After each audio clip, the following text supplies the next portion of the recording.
किताब एक पहिए की साइकिल। गए दिनों का जिक्र है कि एक सौदागर शहर से टोपियां खरीदकर अपने गांव की तरफ रवां दवा था।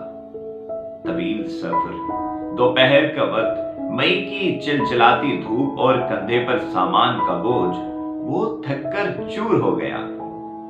उसकी हिम्मत जवाब दे गई थी और टांगों ने मजीद चलने से इनकार कर दिया तो वो रुक गया और उसने अपना पसीना पोंछते हुए इधर उधर निगाह डाली।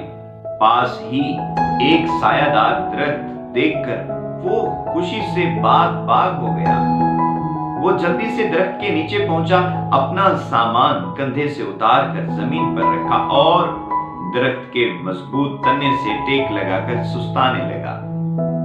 सायादार जगह थी और हवा भी चल रही थी, सो उसे नींद आ गई। जाने कितनी देर वो बेसुध पड़ा रहा। जब उसकी आंख खुली तो शाम हो रही थी। मौसम भी कुछ बेहतर हो गया था। काले बादलों ने सूरज को अपनी सुरमई चादर में ढांप लिया था। उसने खुदा का शुक्र अदा किया और सामान की जानिब देखा तो ये देखकर उसके चक्के छूट गए कि सामान गधे के सर से सींग की तरह गायब था। वो बदहवासी के आलम में उठा और घूम फिर कर उसने करीब का सारा इलाका छान मारा। टोपियों को मिलना था, ना वो मिली। थक हार कर फिर वो उसी दरख्त के नीचे आन बैठा। उसे बैठे हुए थोड़ी ही देर गुजरी थी कि खी खी खी की आवाजें सुनकर वो चौंक उठा। इधर उधर निगाह दौड़ाई मगर कोई दिखाई न दिया। हालांकि हंसी की आवाज बराबर आ रही थी। अचानक उसकी नजर दरख्त पर जा पड़ी। अरे बाप रे बाप! दरख्त पर तो बंदर ही बंदर थे। टोपियां पहने, दांत निकाले हुए, मुंह चिढ़ाते हुए लातादार बंदर। वो बेचारा सर थाम कर रह गया। बंदरों के पूरे खानदान ने उसकी कीमती टोपियों पर धावा बोल दिया था।